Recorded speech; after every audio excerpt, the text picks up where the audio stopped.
Hello everyone, in this video we will learn how to use Concat in Excel. So let's start this my Excel, and here you can see I have a data, the first name, middle name and last name. So here I'm going to join to all three names by using the Concat function. So let's start. Simply select the cell, use the is equal to Concat. Okay.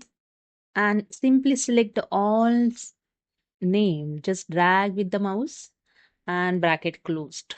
Here you can see the A2 to C2 is selected cell. Press the enter key and that's it. Second way, you just press the is equal to concat.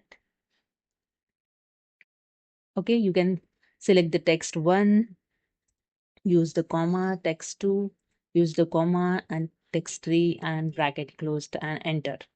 So this is the second way you can use the concat function. And if you want space between these all names, then simply edit the formula here. The second formula you can edit here. Just remove this, edit this function. Okay.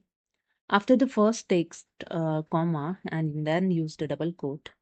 Then use the space, double quote, comma. Then select the second text, comma, double quote, space, double quote, comma, and third text. And bracket closed, enter. That's it. Here you can see the space between all three names is showing here. Simply drag this formula below the cells and it's done. Okay. So hope you understood. If you like this video, please subscribe my channel. Thank you so much.